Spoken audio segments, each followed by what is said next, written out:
On peut dire à tous ceux qui nous écoutent et nous regardent qu'ils peuvent se fier à beaucoup d'aspects de cette série politique parce qu'elle est ultra réaliste.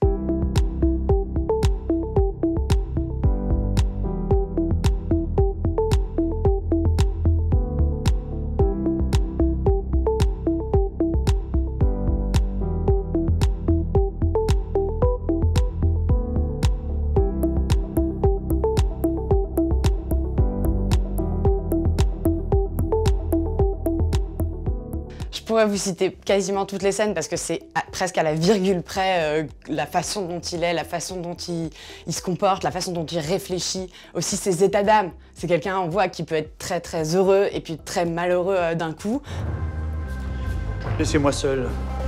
Après, sur le plan plus politique, il y a plusieurs scènes en effet qui m'ont marqué. C'est notamment celle où il prépare ses discours.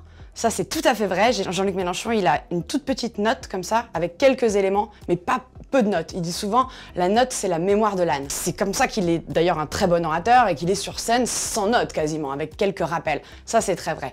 L'aspect transmission également est très présent dans la série. Ça, c'est vraiment un trait caractéristique de Jean-Luc Mélenchon. C'est pour ça qu'il est souvent entouré de jeunes, qui fait monter des jeunes. On le voit à l'Assemblée nationale.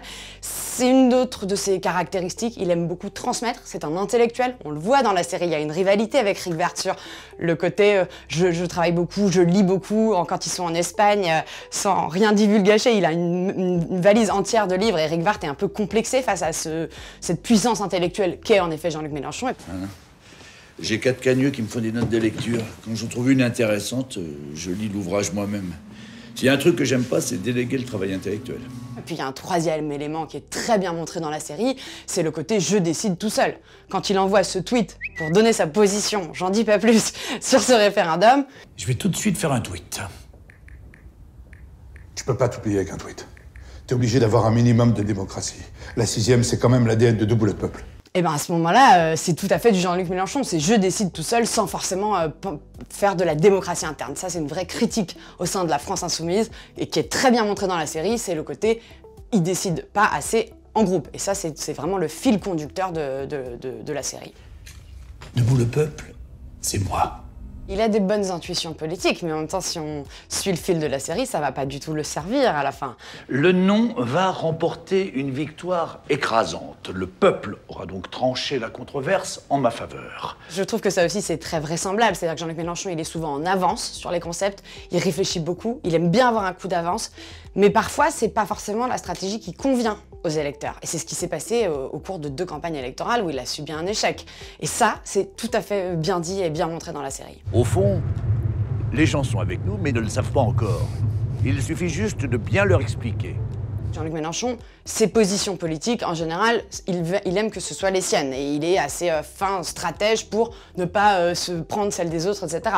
Il y a d'ailleurs un clin d'œil aux dernières présidentielles où il n'avait pas pris position entre Emmanuel Macron et Marine Le Pen. Il avait laissé le libre choix à ses électeurs. Ça, c'est encore vu dans la série face à un autre candidat. Après, j'étais plus critique dans les premières saisons, et notamment la première. J'avais beaucoup aimé la première saison parce qu'une série politique, c'est toujours agréable à regarder quand on est journaliste politique et qu'on aime ça. Mais je trouvais que souvent, il y avait des éléments de décor, de dialogue qui ne collaient pas avec la réalité. Et je pense que les scénaristes, les showrunners, ceux qui s'occupent de cette série ont dû beaucoup travailler, et notamment d'ailleurs Michel Vidal, François Morel, qui est l'acteur qui joue Jean-Luc Mélenchon. Lui, je pense qu'il a énormément travaillé par rapport à la saison 2, par exemple, où moi, je ne reconnaissais pas du tout le Jean-Luc Mélenchon que j'avais pu suivre en campagne. Là, il a pris les mimiques, il a pris je pense qu'ils ont beaucoup lu. Moi, j'ai l'impression, j'ai beaucoup suivi la gauche, notamment quand j'étais au Monde, et j'ai l'impression que ce que j'écrivais, ça se reproduit dans la série, donc je pense qu'ils se sont beaucoup inspirés de la réalité. Le siège du Parti Socialiste qui déménage, voilà, il y a beaucoup de clins d'œil qui nous font penser, nous, à ce qu'on vit au quotidien. Après, ça reste une série politique, il ne faut pas non plus en faire un calque avec la réalité, heureusement d'ailleurs, heureusement qu'ils prennent quelques libertés, et c'est ça aussi qui est sympathique, c'est pas un documentaire. Et en revanche, ce qui est très intéressant dans cette série, et ça je pense que les responsables politiques, et d'ailleurs je crois qu'ils la regardent, mais à mon avis devraient s'en inspirer, c'est que souvent elle est très en avance sur son temps. Elle avait prévu quasiment l'élection d'Emmanuel Macron, hein, avec Amélie de Rando, qui est vraiment le calque d'Emmanuel Macron. Là, elle prévoit cette montée populiste, les gilets jaunes, etc. Je ne sais pas exactement quand ça a été tourné, mais on sent qu'ils sont très en avance.